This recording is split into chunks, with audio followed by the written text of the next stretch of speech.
Los padres cristianos deben cortar la comunión con sus hijos cristianos que son infieles. O sea, la primera carta de Pablo a los Corintios, capítulo 5, se aplica también a los hogares cristianos. Varios padres cristianos tenemos que enfrentar esta cuestión y los hermanos no siempre están de acuerdo en cuanto a la respuesta, pero doy mi parecer en base de principios bíblicos. En primer lugar, los hogares no son iglesias. La primera carta de Pablo a los Corintios, capítulo 5, enseña que las iglesias deben cortar la comunión con los miembros que se rebelan en contra de Dios. Capítulo 5, versículo 13. Pero el aplicar todos los principios de 1 Corintios, capítulo 5, al hogar es aplicarlo mal. Todos entienden que así es el caso con respecto a las esposas cristianas cuyos maridos cristianos caen en el pecado. En tal caso, aunque su marido deje de asistir a las reuniones de la iglesia, ella no puede cortar el contacto con él, sino debe seguir como esposa de él. Y creo que así es el caso muchas veces con los padres y sus hijos, y especialmente si estos son jóvenes y todavía dependen de sus padres.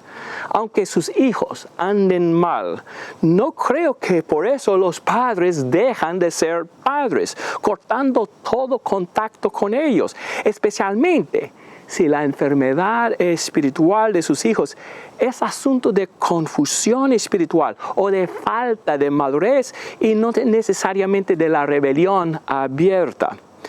Algunos hermanos se confunden y dicen, cualquier cosa que pueda hacer el individuo, lo puede hacer igualmente la iglesia. Y señalamos con razón a ellos que la iglesia y los individuos son dos entidades distintas y los principios para la una no necesariamente se aplican a la otra. Y tampoco conviene automáticamente aplicar todas las reglas dadas a la iglesia a otra entidad, al hogar cristiano. Entonces, ¿cómo los padres deben tratar a sus hijos cristianos que son infieles en su asistencia o en algún otro asunto? Judas 22 y 23 es un texto que puede ayudarnos.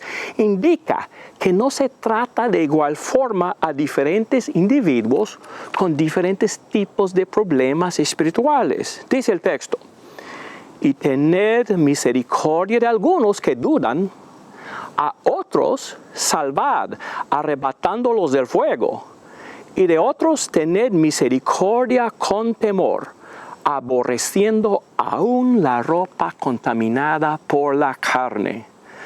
Tampoco se debe tratar a todos los hijos cristianos que no sean fieles en la misma manera. Algunos están confundidos y necesitan de tiempo y de enseñanza con mucha paciencia y misericordia. Otros más están cerca al desastre espiritual. Quizás están por meterse en el mundo de las drogas o por tener relaciones dañinas con miembros del sexo opuesto y necesitan de acción más drástica. Y otros más se encuentran en la rebelión tan descarada que los padres tienen que dejar de proveerles la comida y el abrigo para no facilitar su rebelión. No quieren ser solapadores. Y quizás en algunos casos de rebelión desvergonzada, los padres tengan que cortar todo contacto con sus hijos adultos. Pero no es así el caso en muchas circunstancias. Entonces, aplicando los principios de Judas 22 y 23 y de otros textos parecidos, como la primera carta de Pablo a los Tesalonicenses, capítulo 5, versículo 14, no creo que los padres por lo general deben cortar todo contacto con sus hijos infieles, sino solamente en algunos casos drásticos de rebelión descarada. Debemos dejar que nuestros hijos sepan de nuestra gran preocupación por ellos y no tratarlos como si todo estuviera bien. Pero a la vez, no cortar las líneas de comunicación que son tan importantes para efectuar la sanidad espiritual. Muchas gracias por haber visto este video. Que Dios les siga bendiciendo.